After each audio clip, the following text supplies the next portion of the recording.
Olá, tudo bem? Sejam muito bem-vindos a mais um episódio do nosso podcast.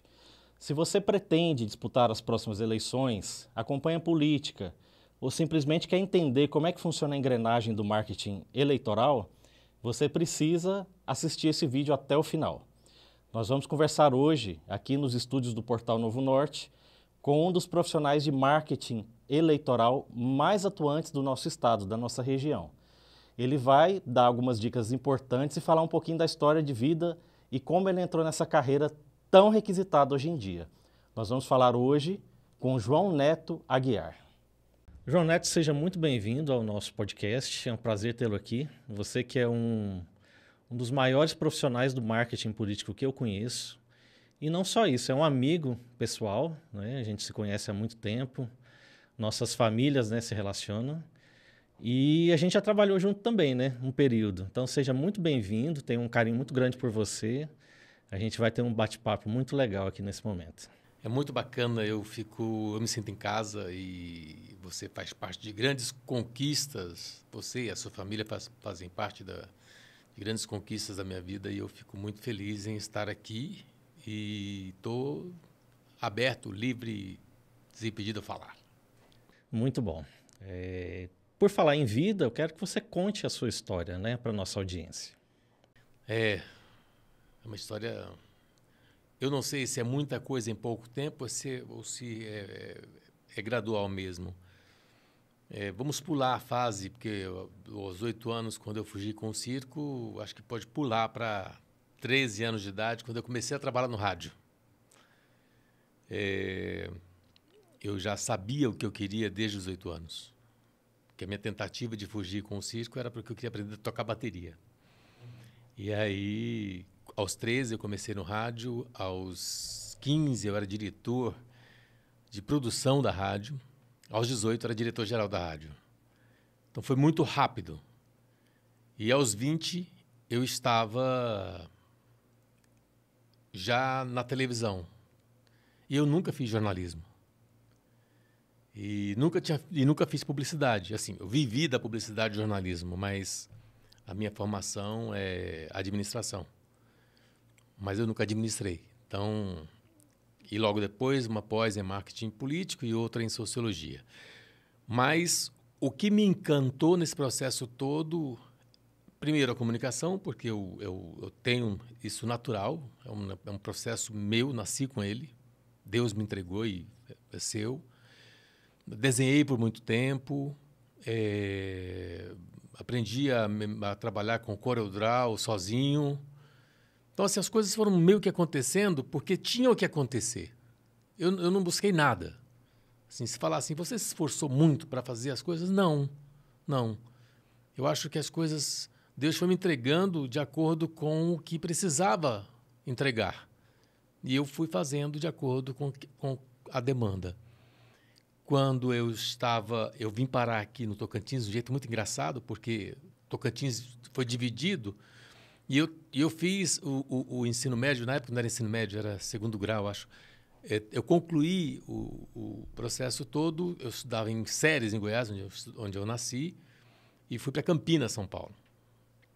Depois voltei para Goiás e fui trabalhar com Leandro e Leonardo.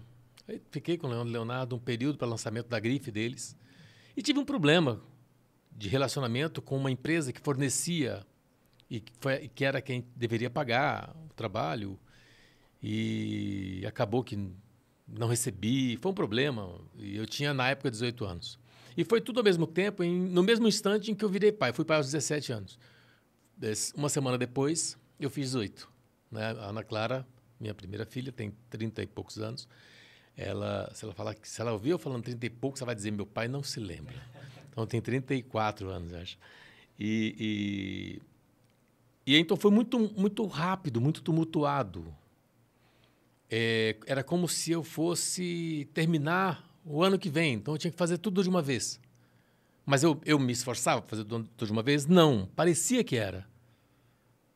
Hoje, olhando, né? Na época, não, era normal. Mas hoje, olhando, parecia que eu tinha que fazer rápido porque ia acabar logo.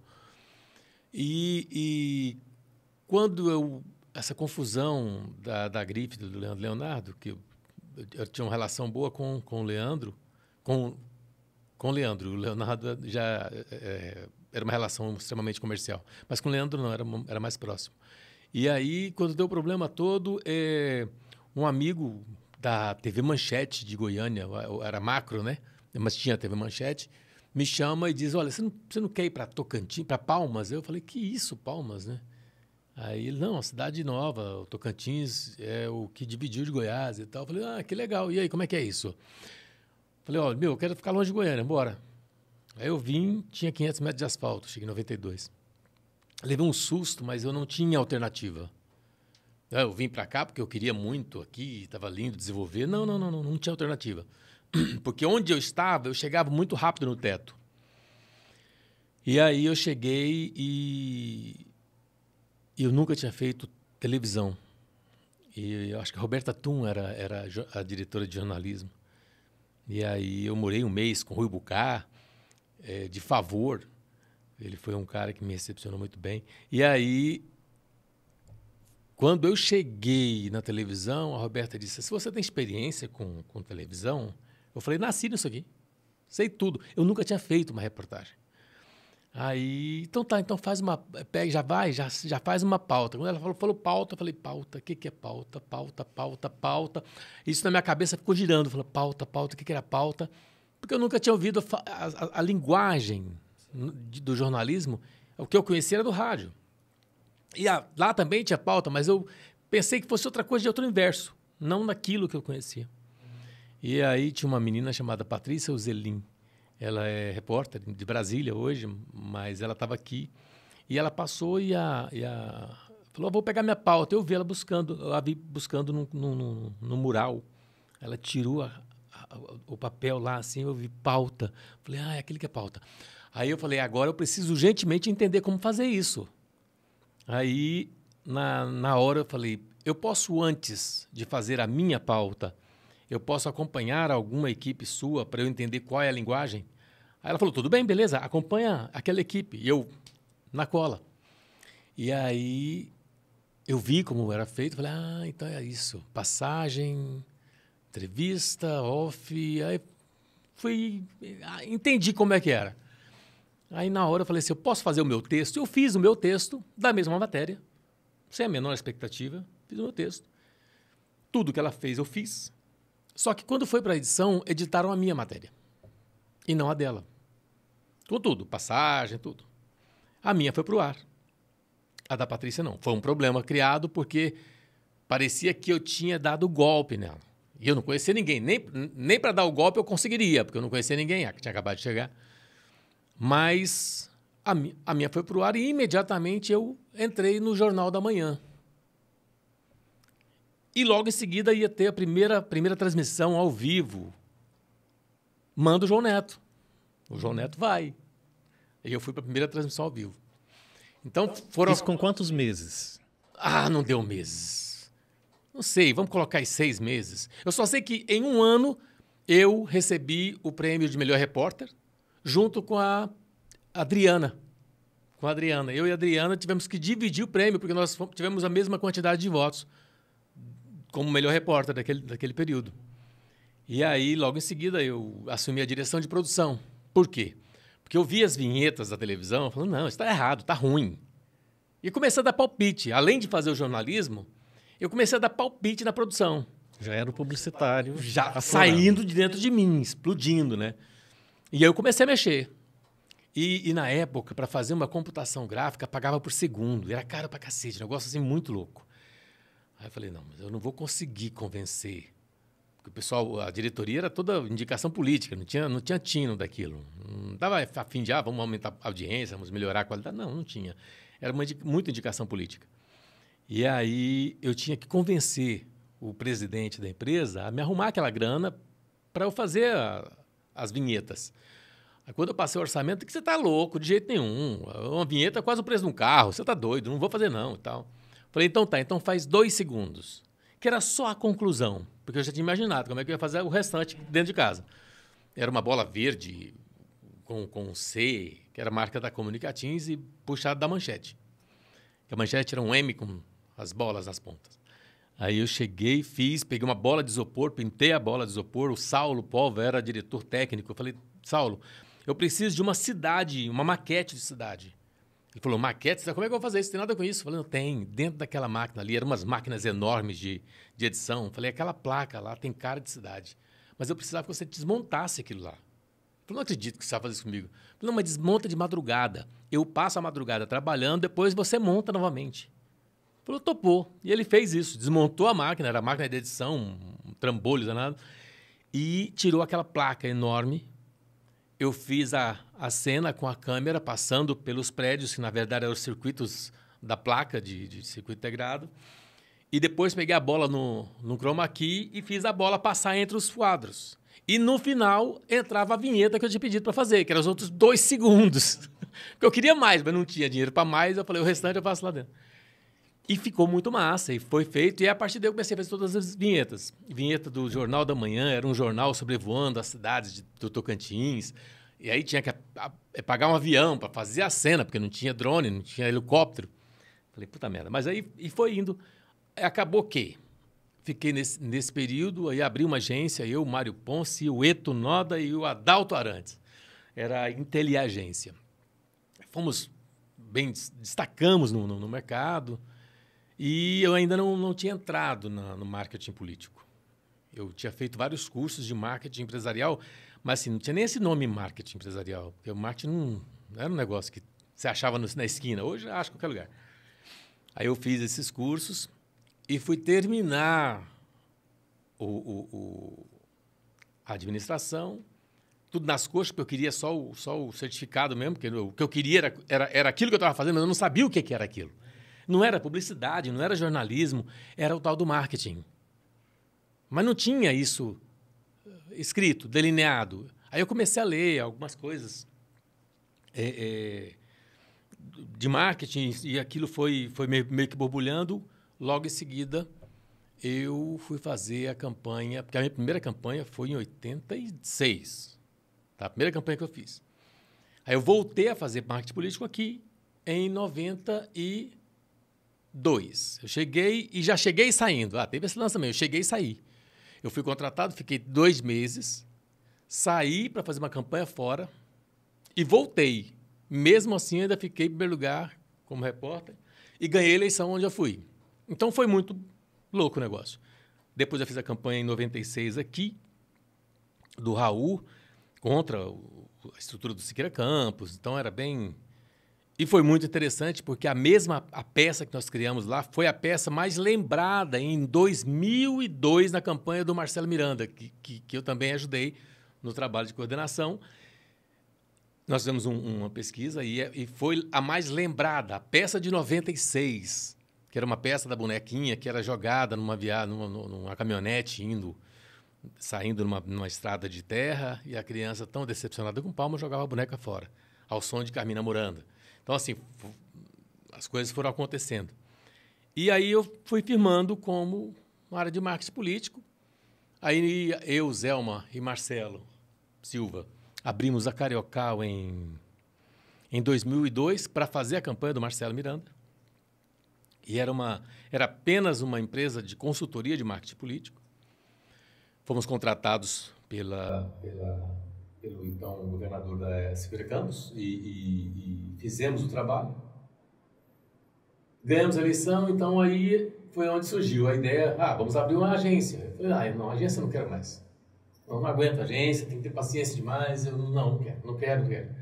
E não quis agência, então a separação da sociedade foi por isso, porque eu não quis seguir. E eles abriram a agência, e é uma grande agência, uma agência de respeito, a Public, e aí eu segui como consultor. E como consultor fiquei. Logo em 2004, eu comecei a testar um método que hoje tem o nome de Netural e hoje é conhecido no mundo como Netweaving, que é tecendo redes. E esse método eu tive que escrever o primeiro livro, do Piniquim. Eu não sou escritor, eu comecei a escrever para deixar registrado etapas de um estudo. Então, em 2004, eu testei em 10 municípios, estourei pau, em 30%. Eu acertei 70%, mas levei pau em muitas, e aí entendi por que eu estava errado. Aí veio o outro livro, que foi esse Arthur Piniquim, Marketing Político para o Interior do Brasil, depois Sucessão. No Sucessão, era o andamento, o entendimento do porquê. E depois veio um Voto pelo Amor de Deus, que inclusive você fez a capa dele, né? Sim. Uma capa linda, eu tenho muito orgulho dela. E esse livro, Voto pelo Amor de Deus, é que justificava o entendimento do porquê a rede humana que eu criava, que era a base dele no G12 da igreja. As pessoas devem ter pensado assim, gente, que loucura que essa da televisão rádio, da igreja. Então, aí foi para a igreja, por quê? Porque o G12, as igrejas por célula trabalham com G12, sim, que é uma analogia aos 12 apóstolos. E é muito bacana, o formato é muito interessante. Então, eu fui para dentro da igreja. Então, eu frequentei várias igrejas, mas algumas eu fiquei mais tempo. E uma delas eu fiquei tanto tempo até entender a lógica do processo. Aí, no final do processo, eu cheguei para o pastor e falei, olha, você me perdoa, e espero que Deus me perdoe, porque eu entrei aqui só para entender esse processo. E aí eu entendi e comecei a replicar no universo político. Aí foi onde surgiu o projeto Mandato Popular, que veio em seguida, após o Voto pelo Amor de Deus, veio o outro lado do sexo oposto, e depois, logo em seguida, veio a Democracia no Varejo. O Democracia no Varejo é a conclusão das etapas, que é o processo do indivíduo individual, é o entendimento de que cada um dessa rede, apesar de estar numa rede, são indivíduos individuais. Sim. E aí, nesse entendimento, é onde eu cheguei e o meu método começou a se destacar. Porque facilitava ganhar as eleições, né? Ganhamos em 2002, fiz a base toda, porque eu fui secretário de Estado em 2005 para 2006, então eu fiz a pré-campanha de 2006. Depois eu voltei, eu fui para São Paulo, fiquei em São Paulo acho que 10 anos, eu voltei. Em São Paulo foi exatamente porque eu precisava estudar esse processo, eu precisava de outras cabeças trabalhando nesse projeto, entendimento do que era essa rede humana, que era muito poderosa, e eu precisava de gente, de cérebro, de cabeças para discutir isso, para a gente afinar isso, e eu consegui isso, voltando então só em 2017, para fazer a campanha do Carlesse.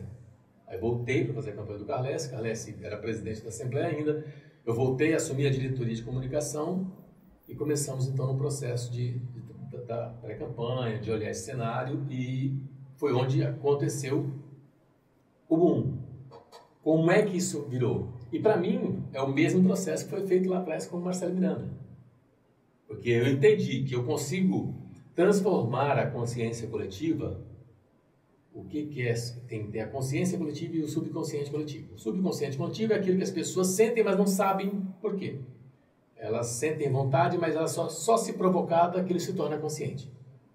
O consciente coletivo é quando você consegue tornar aquilo consciente. Eu desejo isso.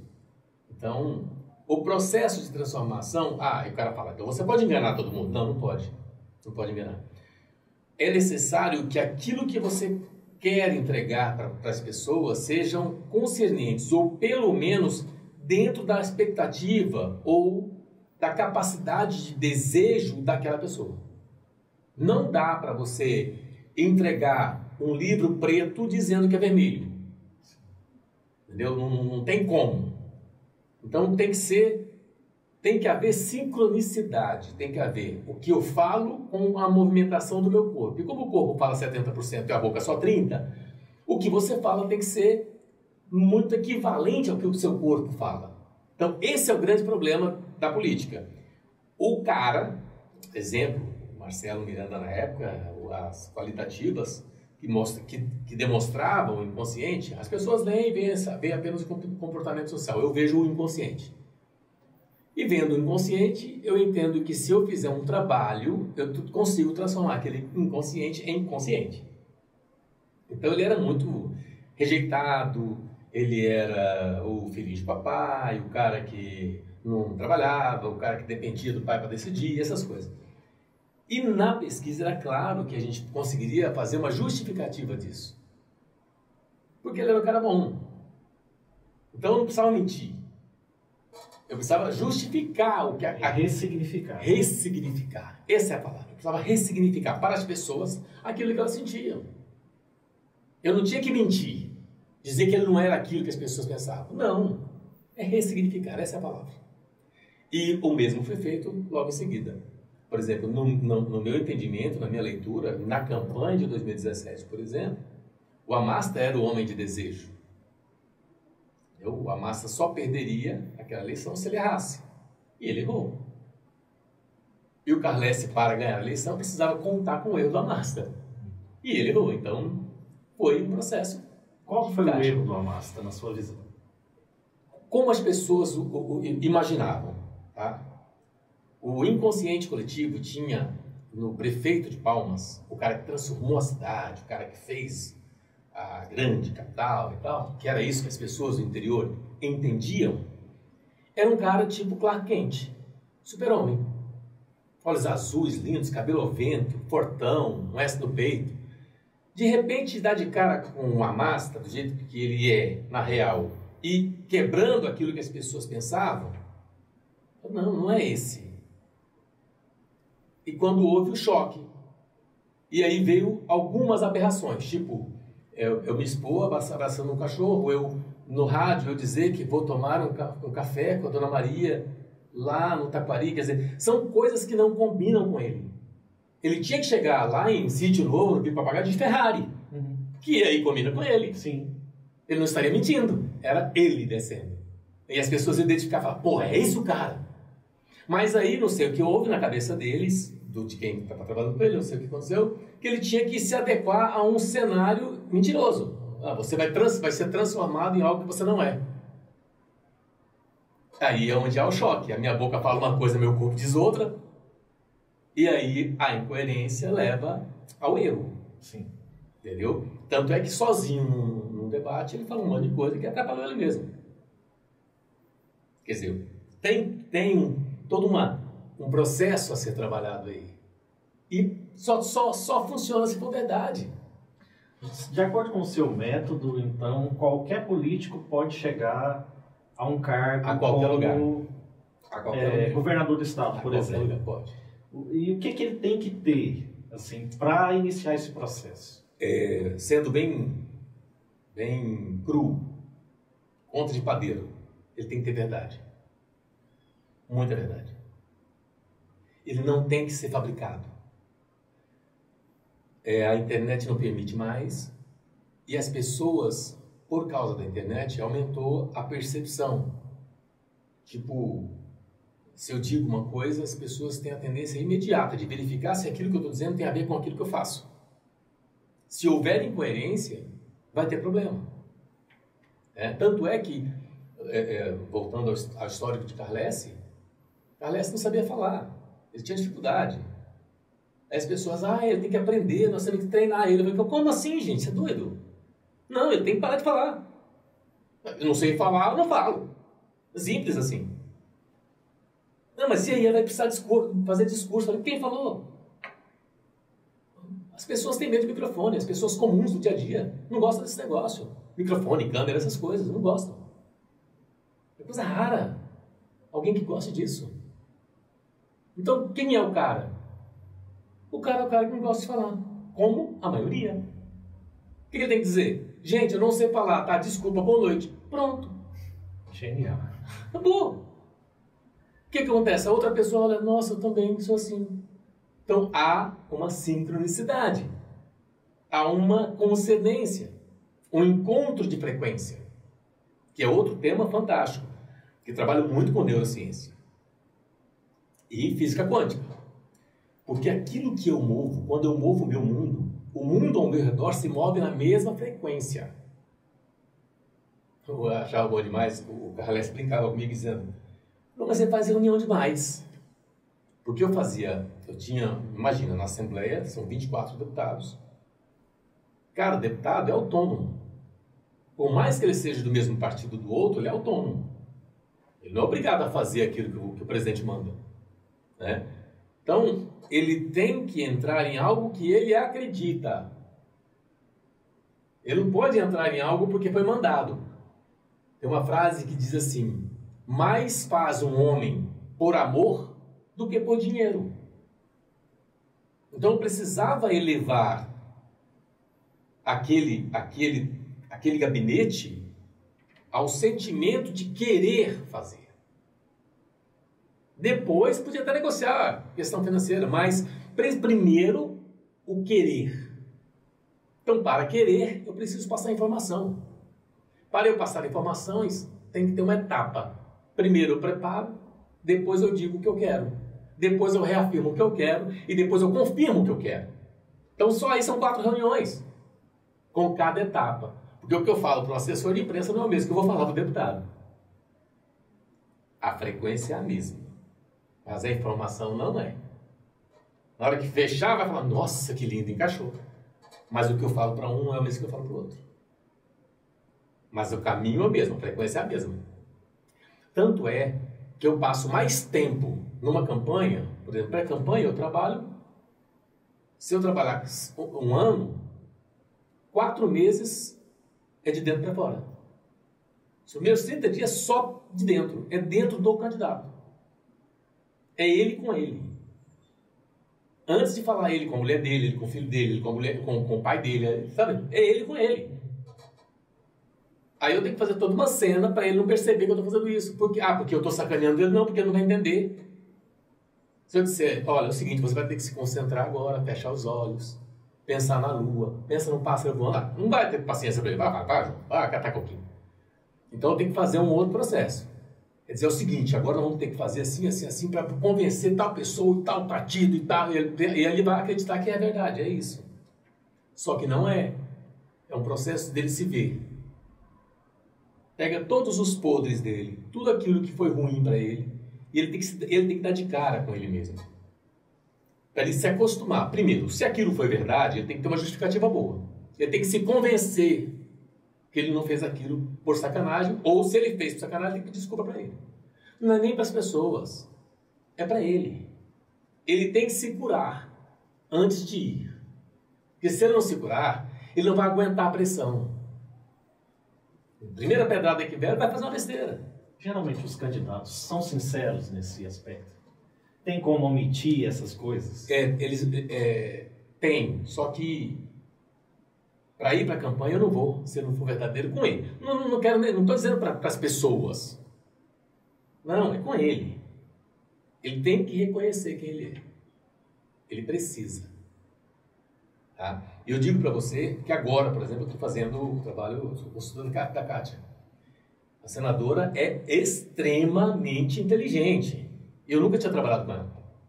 Então, assim, não é chegando lá com uma metodologia de coach que eu vou conseguir convencer a fazer o que eu quero. Pelo contrário. Se não for muito preparado, com muito argumento que ela compreenda e beleza, tem lógica, faz sentido, vamos fazer. Entende? Ainda mais ela, que lê muito, estuda muito. Tem 16 anos de Senado. Se relaciona com o mundo inteiro. Não é o marqueteiro do Tocantins que vai fazer. Entendeu? Então tem que existir verdade.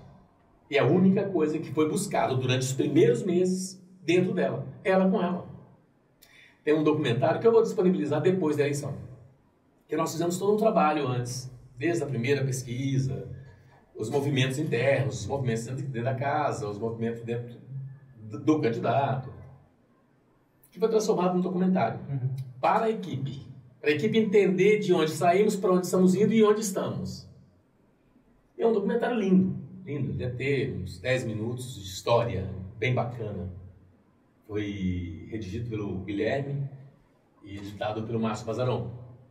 Então, é lindo o documentário, muito bacana, e ele mostra cada etapa. Então, a etapa mais forte é a etapa da física quântica. Quando ela compreende que tudo que ela move o mundo ao redor dela. E parte do pensamento, parte do sentimento dela. Eu só vou sentir aquilo que ela emanar. E o que ela emana, os 20 coordenadores regionais dela estão sentindo. E se eles estão sentindo, estão na mesma frequência, eu vou atingir toda a sociedade com mais facilidade, com menos tempo. Quando eu disser algo numa mídia mais de massa, aquilo vai encaixar. E a pessoa vai sentir, nossa, que delícia. Nossa, que bom. Nossa, que bacana. Porque encaixa naquilo que já está predisposto. Mas o que aconteceu? Primeiro, ela tinha que se encarar. Encarar dizendo coisas de tudo que dizem mal dela. Como é que a história de ser amante de Siqueira existiu mesmo? Como é que essa história de desmatamento? Você desmatou mesmo? Como é que essa história de grilagem de terra? Você grilou mesmo? Entendeu? Ela se vendo. E ela se cobrando, ela se posicionando. E aí? Responde para você? Não é para mim não, é para você. Até ela entender, poxa, se não é verdade, por que eu sofro? Não precisa sofrer. Fique somente com a verdade. E a partir daí ela toma um novo corpo. A partir daí eu sou um novo ser. Porque aquilo que eu trazia arrastando, pesado em mim, não existe mais. Ah, eu sou um gênio, eu sou um religioso. Não! Eu lido com a minha verdade. Eu curo as minhas dores comigo mesmo. Eu falo para mim, eu me cobro e me posiciono. Olho para mim e respondo as minhas coisas. A partir daí, você está apto a falar com seu filho, com seu marido, com seu pai.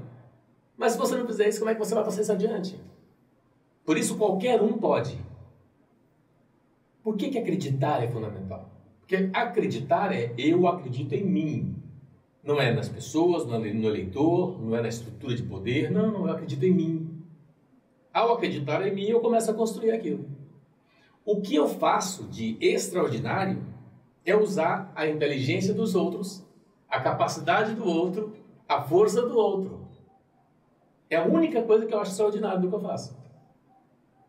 Mas eu sou criativo pra caramba. Mentira, não sou criativo. Mas eu uso tudo que o outro criativo tem e canalizo.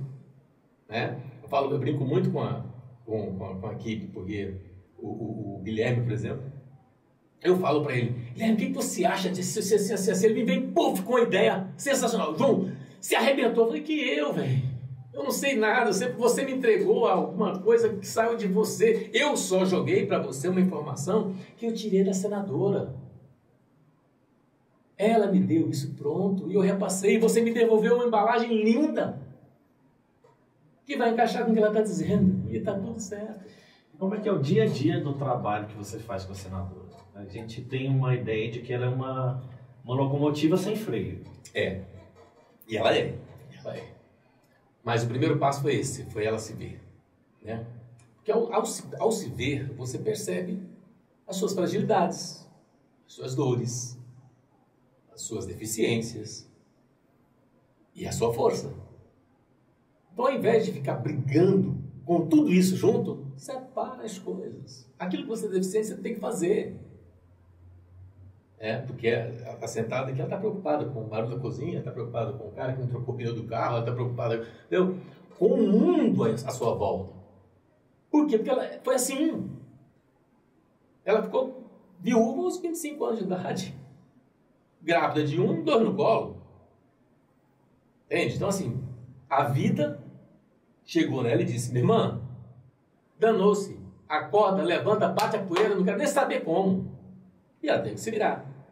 Agora, como é que uma mulher com 25 anos de idade chega numa fazenda, que era a herança do seu o ex-marido, que faleceu, e ela fala assim, agora eu vou ter que aprender a lidar com a fazenda. Mas não é só aprender a lidar com a fazenda. É uma mulher de 25 anos de idade que nunca tinha ido à fazenda. Nunca tinha sido responsável pela fazenda. Como diz ela, não sabia diferenciar uma vaca do boi. E para piorar, ou sei lá, para melhorar, 2 crianças no colo e uma na barriga, no útero. Você está entendendo? Então a vida pegou e disse assim, irmãzinha, você não tem tempo para chorar. Então o que ela faz? Puxa tudo para ela, porque estando na mão dela, ela tem controle. O errado ou o certo, ela vai fazer. E foi assim que ela trilhou todos os mandatos de deputado federal, todos os mandatos de senador. Então o que eu tenho que fazer hoje? O meu papel de consultor, fazê-la perceber isso. Com a diferença, ela não tem mais 25 anos e não tem mais 3 crianças pequenas. Não tem por que carregar o mundo nas costas. Deixa. o borracheiro trocar o pneu, deixa a cozinheira fazer a comida. Eu brinco muito com ela, a gente tá falando uma coisa que ela... Gente, o que está acontecendo aí? Fala, moço, cuida da sua vida. Vamos concentrar aqui. E aos poucos vai indo de tal forma que ela percebe o quanto ela produz mais quando ela foca, porque ela é extremamente... Olha, eu não conheço uma pessoa com tanta capacidade de percepção e agilidade como ela. O Moisés, o atual marido, o cara é extraordinário. Eu brinco com ele que eu falo assim, Cena, eu escrevo, mando o WhatsApp, estou num evento, como deve acontecer aquele evento, como ela deve atuar naquele momento. Para facilitar, para não ter que explicar e tal. Por quê? Porque eu não tenho que explicar. Porque lá atrás nós já fizemos isso. Ela criou aquilo que ela era capaz. Eu não tive que inserir. Eu não inventei uma roupa, eu não inventei um cabelo, eu não inventei um jeito de falar. Como eu disse para o Carles, você simplesmente tem que dizer que não sabe falar. Ponto. A partir dele começou a falar.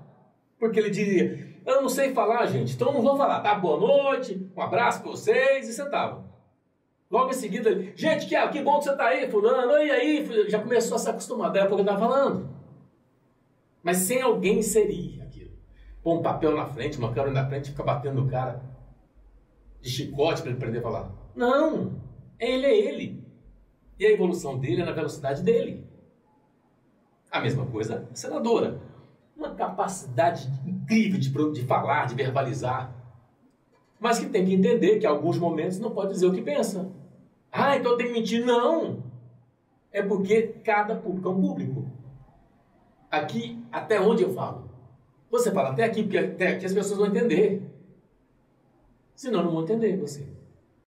João, sobre o governo Carles, você foi secretário de Estado por um tempo e depois você deixou a secretaria, saiu, né?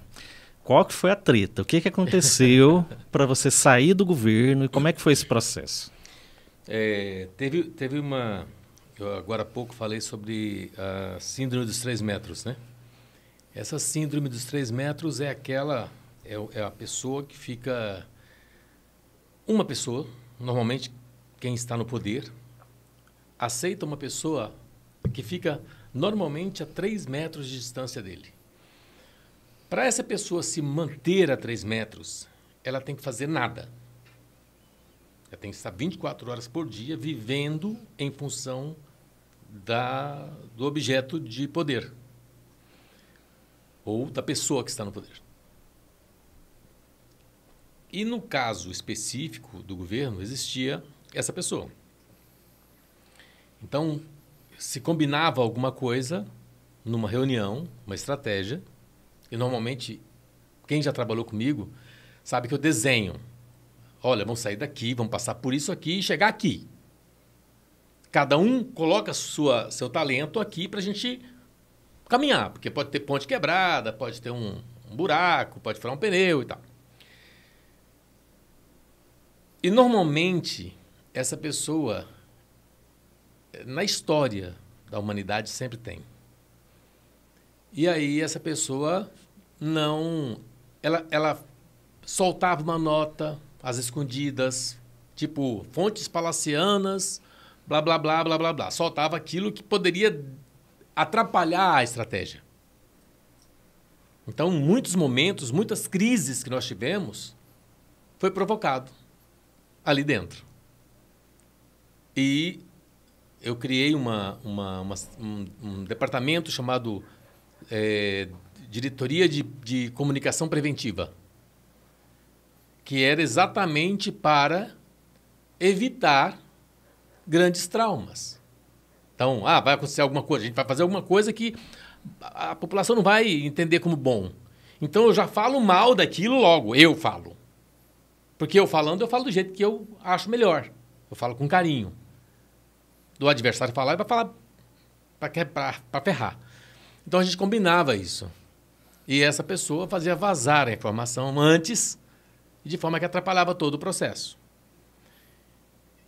E esse processo começou a se repetir muitas vezes.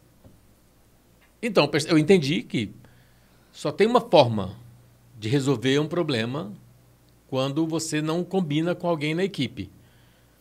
é quando o chefe diz: eu quero me manter nessa estratégia, eu quero me manter nesse projeto, ou eu não quero.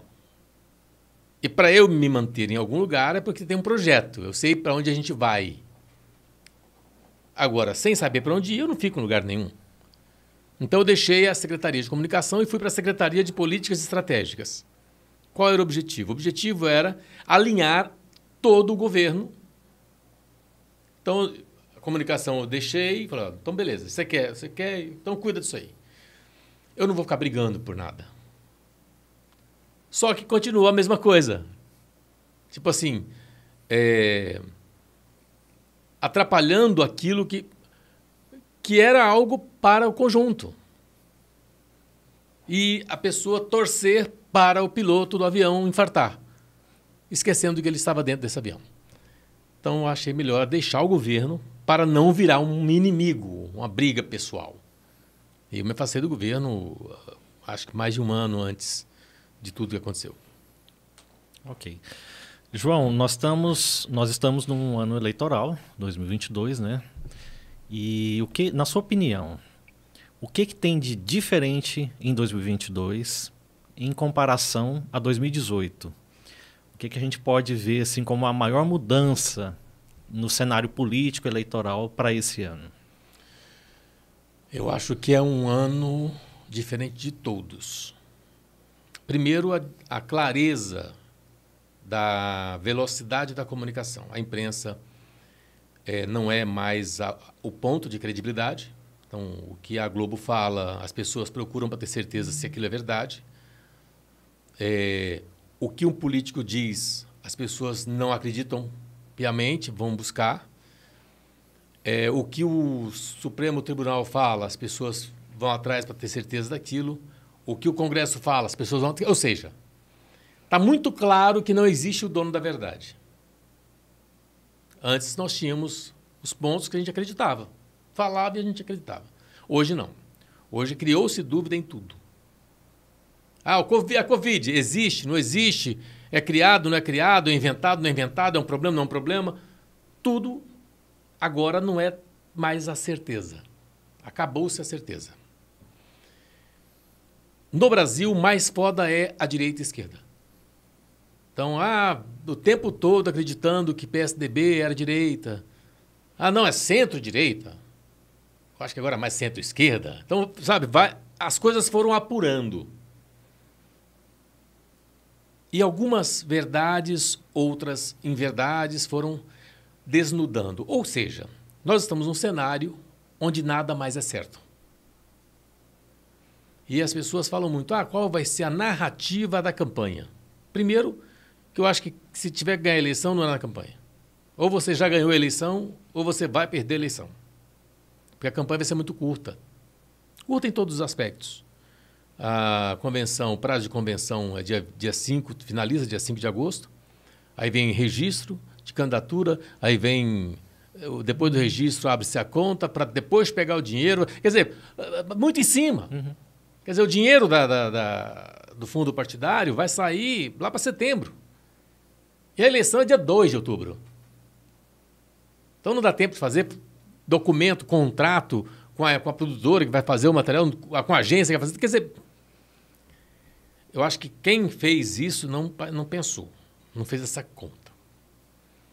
Então, qual é a narrativa que vai ficar? É porque é corrupção do PT contra o machismo do Bolsonaro. Eu acho que a narrativa vai ser a família.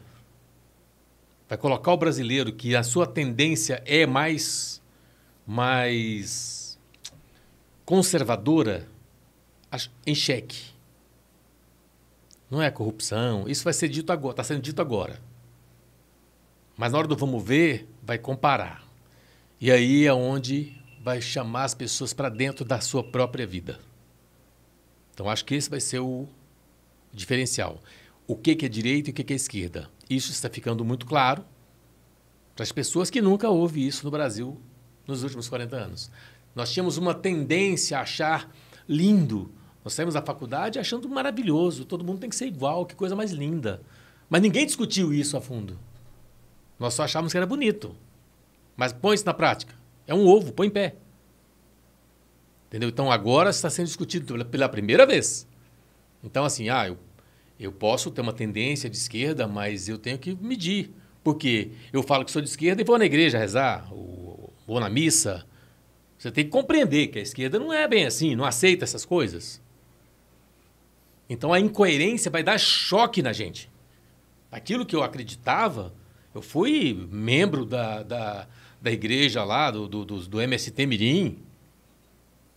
E hoje eu concordo com isso? Não, já não concordo mais. Olha, eu achava que era legal fazer certas coisas. Hoje, mas será que... Por quê? Porque hoje a gente está de cara com a verdade... com uma verdade que a gente não conhecia.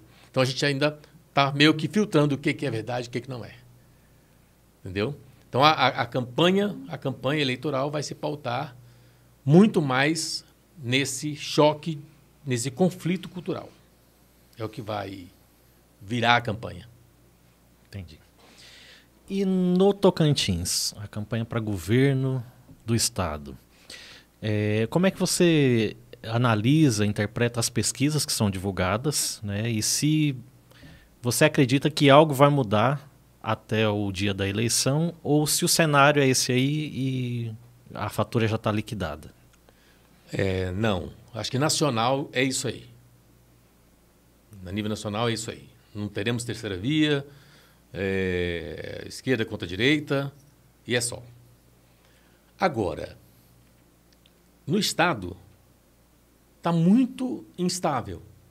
Então, qualquer coisa que acontecer pode balançar o tabuleiro, né? Então, não está pronto. Não está pronto. Quem trabalhou na pré-campanha direito tem mais propensão a resultados positivos. Agora, quem não fez isso vai entrar em campo sem aquecimento e com a chuteira na mão. Não vai dar tempo de calçar. Vai ter que chutar com a ponta do dedo. Você percebe, ou você tem essa leitura, que eu tenho às vezes, de que a campanha nacional ela está totalmente dissociada da local? Totalmente. Um exemplo que eu te dou. Nós temos 24 deputados aqui no nosso estado e eu não me lembro qual foi a última vez que eu vi um deles se declarar apoiador do presidente da República, né? No outro espectro a gente sabe que tem, né? Me parece que eles estão aguardando o segundo turno para se posicionar e partir para a campanha nacional. Garantir a fatura da eleição local, né, regional aqui, de deputado, para depois se concentrar na campanha nacional. É isso mesmo que está acontecendo? Até porque, por causa desse choque do que eu acreditava com o que eu não acredito mais, do que eu falava com aquilo que eu... Será que eu posso repetir isso com tanta veemência? Então, é melhor eu me calar do que eu ter que me explicar de algo que não diz respeito a mim. Então, vai ser assim até o final, até a virada, se tiver segundo turno. Mas não tem muito a ver. Assim, as pessoas não vão deixar de votar num deputado estadual porque ele não apoia o Lula ou não apoia o Bolsonaro. Não é essa relação que vai haver. Eu acho que não acontece isso aqui. Pode acontecer, por exemplo, do cara, eu apoio muito claramente o Bolsonaro. Então, os eleitores do Bolsonaro podem ter uma tendência a votar nele. Mas o fato de falar tem que combinar com a boca e com o corpo. Porque, eu defendo o Lula e não tem cara de Lula, vai ficar muito esquisito. Sabe? Não tem jeito não tem os trejeitos da esquerda, vai ficar muito esquisito. Porque antigamente a gente aceitava, porque a gente não sabia muito bem o que era. Hoje não. Hoje está muito claro direita e esquerda. Muito claro. Então, não dá para qualquer pessoa falar que é esquerda ou qualquer pessoa falar que é direita. Ela tem que combinar. Como esse amigo meu é candidato a deputado, é policial militar em São Paulo e é de um partido de esquerda. E ele querendo defender pautas que a esquerda não defende. É conflitante. Não vai combinar. Você vai ter problema. Porque o eleitor que é de esquerda olha para você e fala, pô, você não é de esquerda. E o eleitor que é de direita fala, por que você está fazendo aí com essa roupa, velho? Não combina. Não, sai para lá. Entendeu? Então você perde dos dois lados. Então hoje tem que parecer o que é. Entendeu? Não basta ser honesto, tem que parecer ser. Bacana. João, o mercado do marketing político no Tocantins hoje, você acha que ele diminuiu, ele cresceu? Como é que está? Antigamente a gente tinha muito candidatos que traziam, importavam a agência de fora, o marqueteiro de fora, né? Aqui em Palmas, no Tocantins, a gente tem publicitário, marqueteiro de campanha ou a gente ainda tem que importar? Olha, eu acho assim, a gente tem muito publicitário que faz marketing político, né? Eu acho que vive do marketing político só eu, exclusivamente. Eu não tenho uma agência de propaganda. Então, vou numa campanha, só vai eu. Eu e mais 3, 4, 5 assessores. Aí contrata-se uma agência, contrata-se uma produtora, contrata-se uma equipe. Ao contrário, as outras não. Você contrata a agência e lá dentro tem alguém que faz marketing político. Mas tirou aquele cenário e vai fazer produtos outros. Então, acho que no Tocantins tem somente... Eu acho que o Emerson Alencar é que atua também, o Jean, mas eu acho que o Jean também tem agência. Então, assim, que não tem agência, que não faz publicidade, eu acho que só eu. O restante, não. Eu não tenho agência, não tenho vontade de ter, não é o meu negócio. A minha empresa é uma empresa de gestão de pessoas e consultoria de marketing político. Porque eu só faço isso. Ah, só faz quando a campanha? Não. Faço durante todo o período. Inclusive, na hora que você vai para a gestão, é onde eu mais faço. Que é para facilitar a comunicação interna, é para facilitar a gestão entre os secretários, é para facilitar a gestão entre o que é falado para a população, a orientação da agência, a orientação das produtoras. Então, eu acho que não perde. O mercado não é mais sazonal. E se tem melhorado? Muito. Muito. O governador, inclusive, o marqueteiro é de fora. Eu não o conheço. Outros candidatos, cada um tem o seu. Então, assim, é algo que os políticos sabem que precisa. Então, acho que o mercado cresceu. Na sua visão, qual que é o maior erro dos candidatos que estão se preparando para o pleito de 22 agora, de outubro? Qual que é o maior erro e qual que é o seu conselho como profissional do marketing para eles? Não tentem criar um personagem. Porque o personagem, na hora do susto, ele se entrega. Então, se você cria um personagem que ele não seja de verdade, você vai levar um susto e vai se entregar. E nessa hora que você se entregar, você vai cair. Então, não adianta dizer, eu adoro criancinha, sendo que você acabou de matar 3. Eu adoro vender cocada, mas aí na hora que você, primeira cena que tem, aparece você jogando cocada no lixo. Sabe, essas coisinhas. É melhor você dizer, eu não gosto disso. Por quê? Porque as pessoas que não gostam vão estar com você. Achar a forma eu sou de verdade. Até para ter dúvida. Não sou obrigado a ser direita nem esquerda. Eu não sou obrigado a ser. Porque eu vim descobrir que era direita semana passada. Eu não sou obrigado a ser. Agora, tem coisas que eu concordo da direita e tem coisas que eu concordo da esquerda. Mas tem muita coisa que eu não concordo da esquerda. Isso é absurdo. Eu sou contra o aborto. Assim como eu sou contra a violência da mulher, contra a mulher. Entendeu? Então, tem coisas e coisas. Você não é obrigado, porque estão obrigando a gente a ser coisas. Você é obrigado a ser direita, você é obrigado a ser de esquerda, você é obrigado a usar vermelho, você é obrigado a dizer isso, você é obrigado a dizer que você adora gordinho. Sabe? Você é obrigado às coisas, nós estamos sendo obrigados a tudo. Então, coisa fundamental, você não é obrigado a nada. Só seja de verdade. Porque a verdade é mais fácil de lidar. A verdade por si só, ela resolve. Qualquer mentira é complicado de lidar. E verdade tem vários ângulos. Mentira é que é uma coisa só. Eu tenho que repetir várias vezes para as pessoas diferentes para a mentira afirmar. A verdade não. Cada um vai ver a verdade de um ângulo, mas ela continua sendo a mesma verdade. Então, a verdade facilita a vida de todo mundo, de quem trabalha com marketing e de quem é produto dele. Algumas semanas atrás, você postou nas suas redes sociais algo sobre um mandato participativo, popular. Algo do tipo. Mandato popular. Você fez um desafio, né? Você queria 20 pessoas para entrar numa empreitada nesse sentido. Como é que está essa questão? Você encontrou 20 loucos para entrar nisso com você? Eram 30 pessoas. 30 pessoas, né? 30 pessoas. Na verdade, é porque existe uma estratégia que é 30, 10, 4. E ela não pode envolver dinheiro.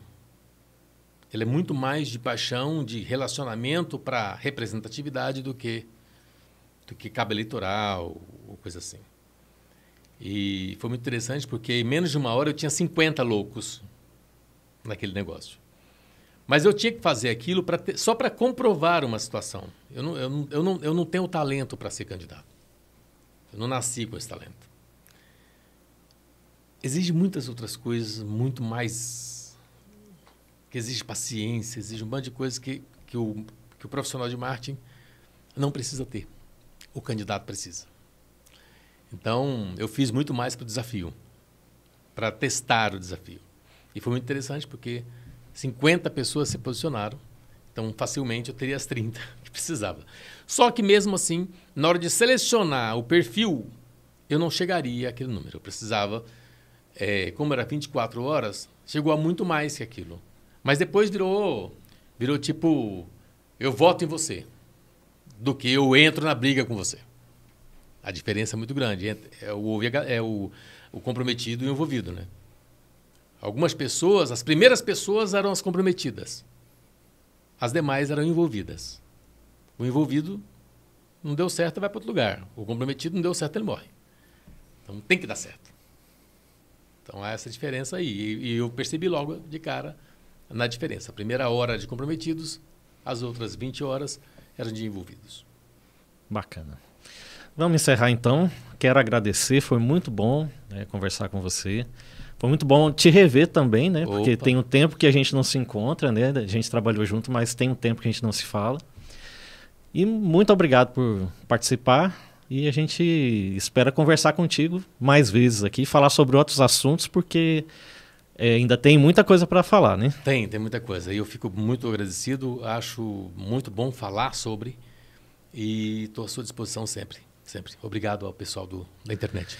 Bacana. Então, muito obrigado. Quem assistiu a gente aqui no nosso podcast do Portal Novo Norte, acesse o nosso site, acompanhe as notícias do dia. Eu peço também que você compartilhe esse link nas suas redes sociais.